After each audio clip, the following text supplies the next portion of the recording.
पाकिस्तान को एकदम तरीके से ये समझा दिया जा रहा है। बीच में तोते जैसे बोलने क्यों लगते हैं? ना देखिए मुझे तोता बोलने से बताइए। दीपक जी बड़े पत्रकार हैं, तोते की आवाज सुनिए।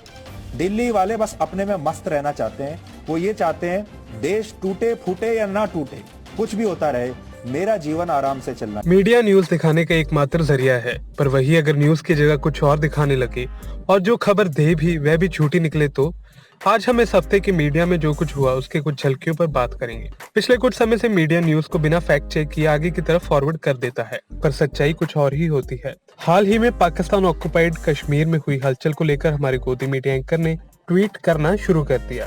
दीपक चौरसिया ने लिखा, पीओके में भारत का अब तक सबसे बड़ा एयर स्ट्राइक, कई आतंकी ठिकाने ध्वस्त, सेना के जवानों का ऑपरेशन सफल। ऐसे ही कुछ ट्वीट रूबिका और अंजना ओम कश्यप ने भी किए, पर रूबिका की एक वीडियो काफी वायरल हो रही है जिसमें रूबिका पीओके में हुई एयर स्ट्राइक का जिक्र कर रही है। पहले ये वीडियो देखिए। कि हम पाकिस्तान के जितने भी लॉन्चिंग पैड्स थे आतंकियों के, खासकर पीओके के इलाके में, उन सब पर टारगेटेड स्ट्राइक्स हमारी लगातार जारी है। एक एक करके उन तमाम इलाकों को टारगेट किया जा रहा है, नेस्तनाबूद किया जा रहा है। एंटी टैंक गाइडेड मिसाइल और आर्टिलरी का इस्तेमाल करके हम लगातार ये कार्रवाई कर रहे हैं। इनकी फौज अब एक एक का बदला ले रही है और इस बार पाकिस्तान को एकदम तरीके से ये समझा दिया जा रहा है कि सुनो, अब खूब हो गई तुम्हारी नौटंकी, तुम आतंकी कश्मीर में भेजते हो, घुसपैठ कराते हो, तो हम उसे सीधा वहां भेजेंगे कब्रिस्तान, और कब्रिस्तान से उसका टिकट कटेगा जहन्नुम में। पर असल में ये न्यूज फेक थी। ANI ने इस खबर को गलत बताया और लिखा, reports of Indian army's action in Pakistan occupied Kashmir across the line of control are fake. Indian army director general of military operations lieutenant general Paramjit Singh.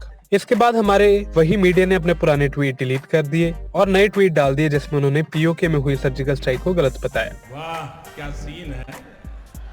आपने देखा हमारा मीडिया किस तरह से फेक न्यूज फैलाने में कोई कसर नहीं छोड़ता। इसके बाद अब बात करते हैं अमीश देवगन की। नमस्कार, मैं हूं अमीश देवगन। खैर, अमीश को उनके बार बार बीच में टोकने पर नेता अक्सर तंग आ जाते हैं। पहले एक नेता ने उन्हें BND कहा था, पर इस बार उन्हें तोता भी बोल दिया। बात बताइए, क्या बराक ओबामा ने राहुल गांधी के बारे में जो संदर्भ लिखा है, क्या उसमें कुछ बदलाव है, हाँ या ना? तो वही तो मैं बोल रही हूँ, बोलने नहीं दे रहे हो आप। बोलने दे रहा हूँ, आप इतने 2.5 मिनट से बोल रही है मैडम। एंड अर्नेस्ट भी बोला है, आप बोल चुके हो तो मैं बोलूँ। मैं इस तरह की ऐसा डिस्कशन नहीं करना चाहती। नहीं, आप बोलिए, अपनी बात को रखिए। आपकी बात को कौन रोक रहा है? एंकर बनिए। मैं एंकर ही बन रहा हूँ मैडम, और मुझे किसी से सीखने की जरूरत नहीं है। एंकर कैसे बनना है, एंकर की क्लास उससे लेनी है। आप अपनी पार्टी की बात रखिए ना मैडम, आप सिखाने लगती हैं कि एंकर कैसे बनना है, एंकर कैसे नहीं बनना। अपनी बात रखिए मैडम। आप बीच में तोते जैसे बोलने क्यों लगते हैं? ना देखिए मुझे तोता बोलने से, मुझे गाली देने से अगर आपकी पार्टी की 2 सीटें बढ़ती हो तो 2 गाली और दे दीजिए। अगर बढ़ रही हो तो कर दीजिए। यही सब आप लोग करते हैं। नहीं, बिल्कुल नहीं। यही लोग आप तो पिछले 6 साल से यही कर रहे हैं। इससे कुछ फर्क नहीं पड़ता मैडम, देश की जनता सब देखती है। आप एक एंकर को तोता बुलाएंगी, आप बोलेंगे एक एंकर तोता। क्या कमाल का काम किया, क्या कमाल का काम किया। वाह वाह वाह वाह वाह। चलो खत्म। अब तोते की बात आई है तो एक वाकया तोते का। दीपक चौरसिया के साथ भी JNU में स्वामी विवेकानंद की मूर्ति के उद्घाटन के बाद न्यूज नेशन पर डिबेट हुई। इस डिबेट में दीपक चौरसिया और गेस्ट के बीच भगवे को लेकर डिबेट हुई। इस डिबेट में गेस्ट ने दीपक को तोता दिखाना शुरू किया और इससे बात करने को कहा। थोड़ा शोर कम हो तो हम बात करें। दीपक आप तो बड़े शांति के दूत हैं, बोलिए जल्दी बोलिए। आपका फेवरेट प्राणी लेकर आए हो तोता। और ये आपको बताएगा तोता जी, ये तोता आपको बताएगा कि सत्य क्या है। किसी संघी ने, मैं ये 100% गारंटी से बोल रहा हूँ कि किसी संघी ने विवेकानंद जी की मूर्ति के नीचे भगवा लिखा और बीजेपी के बारे में कुछ अनाप शनाप लिखा। पूरे दिन वो वहां पर लिखा रहा, पर किसी ने मिटाया नहीं। ये शख्स जो आपके सामने बैठा है, सनी धीमान, इसी ने उस चीज को मिटाया, क्योंकि हमें लगता है कि स्वामी विवेकानंद और जवाहरलाल नेहरू ये भारत की विरासत है, साझी विरासत है। हम स्वामी विवेकानंद के भगवा में विश्वास रखते हैं। ये जो नकली भगवादारी जो डपली बजा रहे थे सनी जवान के चेहरे के पट्टी वहां पर आईसी गोत वगैरह, बताइए। दीपक जी बड़े पत्रकार हैं, तोते की आवाज सुनिए। दीपक जी तोते की बात सुनिए। मतलब आपको भी तोता लाना पड़ रहा है यहाँ पर बोलने के लिए। आपकी आवाज को क्या हुआ जो तोते की आवाज को आगे बढ़ा रहे हैं? मैं बड़े मुद्दे पर शहनवाज जी के पास चलता हूँ। इस सज्जन को क्या तकलीफ है भाई, क्या तकलीफ है इनको? What does whānau mean to me? The whānau, the word we learnt when we came to New अब थोड़ी बात अर्नब की भी कर लेते हैं। हाल ही में अर्नब को सुप्रीम कोर्ट ने बेल दी है। उसके बाद का नजारा आप सबने देखा। जितने दिन अर्नब जेल में रहे उनके चैनल ने कोई कमी नहीं छोड़ी। न्यूज तो थी ही, अर्नब पर किसी ने सॉन्ग भी बना डाला। तो 2 लाइनें जो अर्नब जी के सपोर्ट में मैंने लिखी हैं वो सुनाना चाहूंगा। ना हारा है ना हारेगा अर्नब तो देश का तारा है।